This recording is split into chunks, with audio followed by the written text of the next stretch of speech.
The final hour. Clemency granted minutes before death. Welcome back to the Justice and Injustice channel, where we uncover the most disturbing secrets of true crime cases. The clock had almost run out. The date for Tremane Wood's execution was set.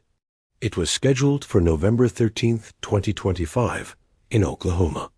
Inside the Oklahoma State Penitentiary in McAlester, a man named Tremane Wood was prepared for lethal injection. He had been on death row for more than 20 years, wrongly convicted for the brutal murder of a 19-year-old traveler, which was committed by his brother.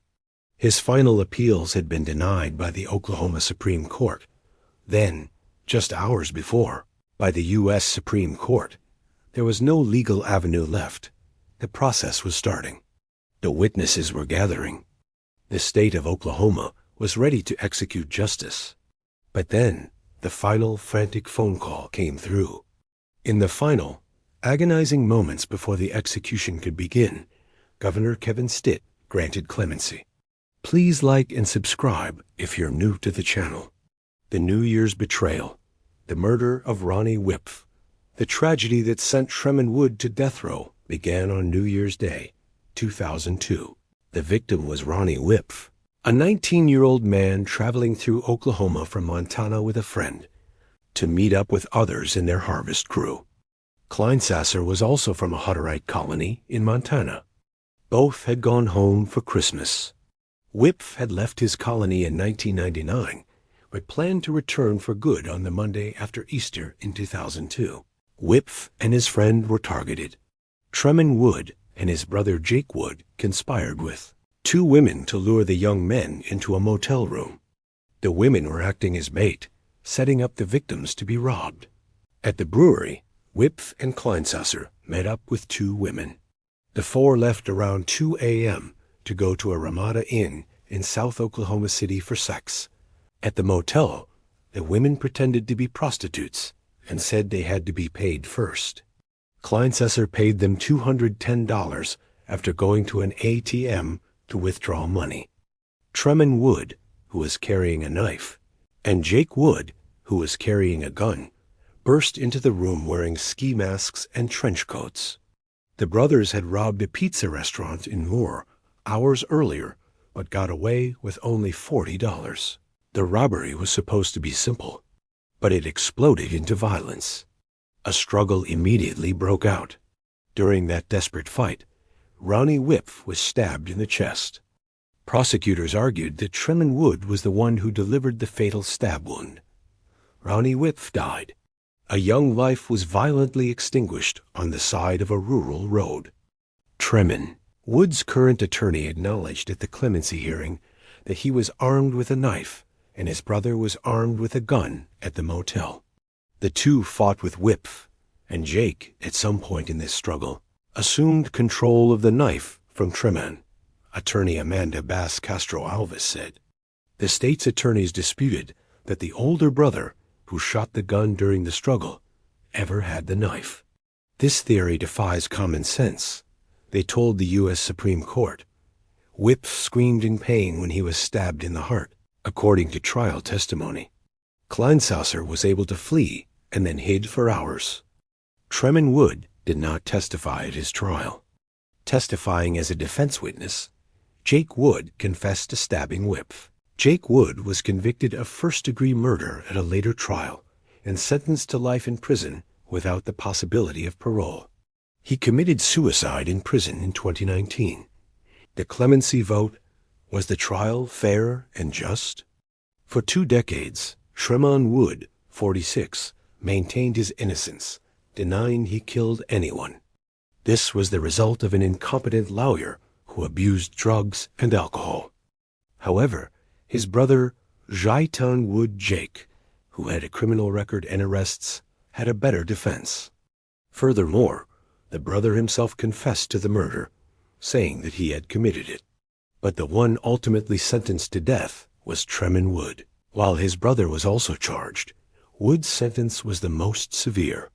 Wood had been sentenced to death for a fatal stabbing during a robbery at an Oklahoma City motel on New Year's Day, 2002. He was 22 at the time of the crime. The path to clemency began last week on November 5, 2025, when the Oklahoma Board of Pardons and Paroles held its final vote. At his clemency hearing, Wood admitted to participating in the robbery, but blamed his older brother for the death.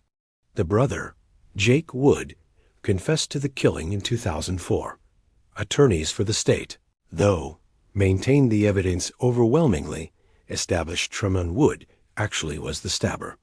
In a video feed from the penitentiary, Tremane Wood had told the board he was a flawed human being, but not a monster. "I'm not a killer. I never was, and I never have been," he said. About the robbery, he said, "I could have prevented Ronnie's death." By a narrow margin of 3-2, the board voted to recommend clemency for Wood. The board's decision was rooted doubt not necessarily about Wood's involvement in the crime, but about the process that led to his death sentence. The board stated explicitly that Wood's trial was not fair and just. This is a powerful, rare pronouncement coming from the body tasked with advising the governor on capital cases. While the specifics of the trial's alleged unfairness were not detailed in the clemency announcement, it signals a deep concern about the evidence presented, the legal representation, or the overall fairness of the conviction process. Despite this recommendation, the legal system pushed forward.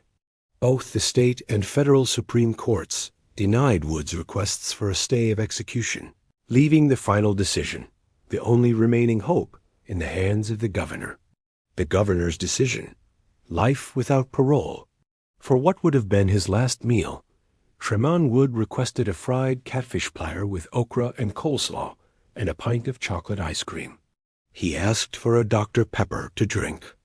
The execution was scheduled for 10 a.m. Wood, 46, had not been taken yet to the execution chamber for the lethal injection when the governor announced his decision to grant clemency in a news release at 10:01 a.m. With the clock ticking down to the final minutes before 10 a.m., Governor Kevin Stitt made the choice. He accepted the Pardon and Parole Board's recommendation. In a press release, Governor Stitt articulated his reasoning, balancing the need for punishment with the issue of parity. This action reflects the same punishment his brother received for their murder of an innocent young man and ensures a severe punishment that keeps a violent offender off the streets forever. Wood's sentence was formally commuted from death to life in prison without the possibility of parole. This means that although he will not be executed, he will remain locked up until he dies. The governor's decision was immediate and final, preventing the execution from ever commencing. His words were, "After a thorough analysis of the facts and deep reflection, I have decided to accept the recommendation of the Pardon and Parole Board to commute Tremane Wood's sentence to life, imprisonment without parole. I pray for the family of Ronnie Wipf and for the surviving victim, Arnie.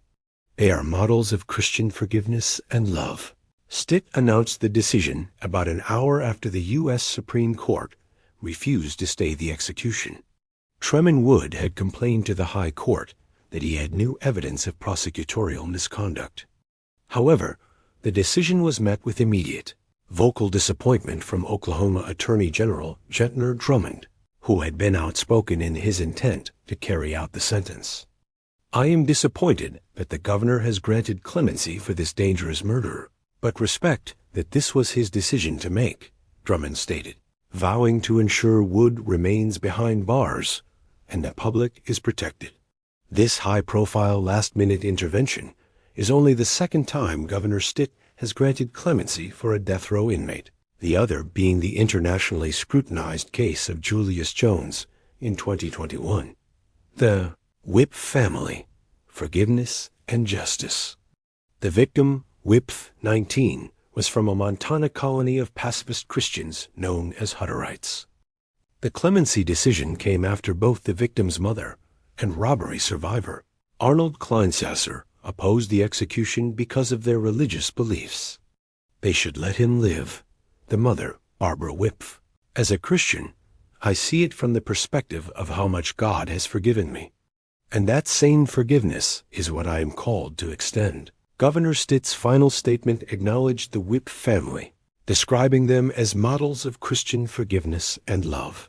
The decision to commute the sentence, while preventing the closure of an execution, ensures that Tremane Wood will never be free. While the Whip family's capacity for forgiveness is immense, the justice system's mandate is to impose severe punishment. Tremane Wood lives, but he will never again walk free. What was said about Stitt's decision? Stitt's decision drew both praise and sharp criticism. Tremane has always been deeply remorseful for his role in this crime and the harm it caused the victims and their families. He is committed to using this second chance to serve his community and help others. His attorney, Castro Alves, said. She also said Stitt showed moral courage and leadership and honored the wishes of Whip's family and the surviving victim. We hope it allows them a measure of peace, she said. State Sen. Dave Rader, R. Tulsa, said the governor made the just choice. House Democratic leader Cindy Munson credited those who reached out to the governor's office on Tremane Wood's behalf for the decision. While it should not be this way, your advocacy worked, she said. Oklahoma County Commissioner Jason Lowe said the decision is a reminder that justice must always be guided by both accountability and mercy. The Oklahoma Coalition to abolish the death penalty called it a good turn of affairs. The Archbishop of Oklahoma City commended Stitt for his courage. May this decision signal a continued conversion of heart in favor of life in Oklahoma. Archbishop Paul S. Coakley said. Frustrated by the governor was George Burnett, a former Oklahoma County Assistant District Attorney. He prosecuted both brothers and was at the penitentiary to witness the execution. I was here today for Ronnie, Burnett said. He called Stitt's decision cookie-cutter justice that disregards the verdicts of the juries on the case. That's just looking at the results and saying, well, it wasn't fair, Burnett told reporters at the penitentiary. We're taking away the power of the jury to make the decisions. The scheduling of the execution was delayed for months because of a criminal investigation of Tremane Wood. Text messages, videos, and photos found on contraband cell phones showed he has been buying and selling drugs in prison, and that he ordered a convicted murderer at another prison beaten. He admitted at his clemency hearing that he was involved in the beating and other misconduct. Sometimes you get lost in here and you lose your way, he said. Tremane Wood. The reaction of his family and many of us who believe he was unjustly convicted was one of absolute joy. Although he will not be able to walk freely in the streets, the mere possibility that he is still alive is a great joy. Thank you for the decision to commute his sentence. Thank you.